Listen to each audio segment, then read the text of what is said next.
မနိမာလာ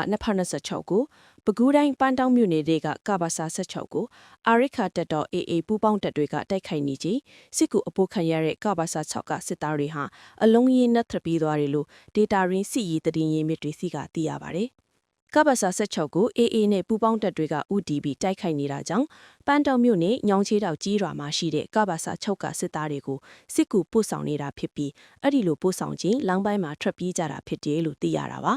စစ်သားတွေထွက်ပြေးမှုနဲ့ပတ်သက်ပြီးတိုက်ပွဲဖြစ်တော့ကဘာစာ6ရက်ကတပ်သားတွေကို16စီပြောင်းတာအဲ့ဒါလမ်းမာတင်ထွက်ပြေးတာတွေရှိတယ်။အရေးအတွက်တော့အတိအကျမသိရသေးပေမဲ့လက်ရှိထိလွတ်မြောက်နေသေးပဲလို့သိရတယ်လို့ CDM ဘူကြီးစင်ရောကမောင်ကွန်ကိုပြောပါတယ်။အကြမ်းဖက်စစ်တပ်ဖက်ကတော့ထွက်ပြေးသွားတဲ့ကဘာစာ6တပ်သားတွေရဲ့နေအိမ်တွေကိုပါရှာဖွေမှုတွေပြုလုပ်ခဲ့တယ်လို့သိရပါတယ်။မတ်လ4ရက်နေ့မနေ့ကလည်းတိုက်ပွဲတွေပြင်းထန်နေတဲ့နေရာကိုအကြမ်းဖက်စစ်တပ်ရဲ့မကွေးလေတပ်ကနေတက်လာတဲ့ Jet Fighter ကဘုံကျဲတိုက်ခိုက်ခဲ့တာကြောင့်ထိခိုက်သူတွေရှိနေတယ်လို့သိရပါတယ်။မနေ့နေ့ခင်ပိုင်းမကွေးလေတပ်ကနေဘုံကျဲတိုက်ခိုက်ပြီးနောက်ပိုင်းမှာတော့ AA နဲ့ပူးပေါင်းတပ်တွေထိမထီတော့မတည်သေးဘူးပေါ့နော်။စစ်တပ်ကနေရောထိတယ်လူနာတင်ညင်တွေနဲ့မတုံကနေညောင်ချေတော့ဥရှိပင်းပြည်ထီကိုတွားပို့ရတယ်လို့ဒေတာကန်တွေကပြောလာတာရှိတယ်လို့ဗိုလ်ကြီးစင်ရောကဆိုပါတယ်။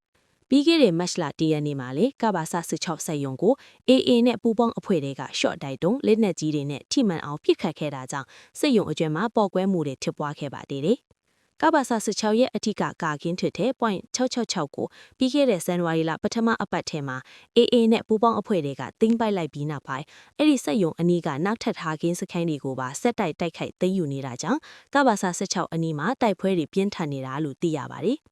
AA နဲ့ပူးပေါင်းအဖွဲ့တိုက်ခိုက်နေတဲ့ကဘာစာ16စက်ယုံဟာ TND ရန်အမျိုးအစားအပါအဝင်ရန်ထုတ်လုပ်မှုအပိုင်းကိုအဓိကတာဝန်ယူရတယ်လို့အခြားစစ်လက်နက်ပစ္စည်းတွေထုတ်လုပ်ဖို့အတွက်လိုအပ်တဲ့အရေးကြီးကုန်ကျန်းအများများကိုပါတော်လောင်ထားတဲ့နေရာဖြစ်တယ်လို့လည်းသိရပါတယ်။ပုံစံအရိခါတတော် AA တပ်ဖွဲ့ဝင်များနဲ့2025ခုနှစ်ကဘာစာ16အနီးတိုက်ပွဲမှာဖမ်းဆီးရမိသောစစ်အုပ်စုတပ်သားများ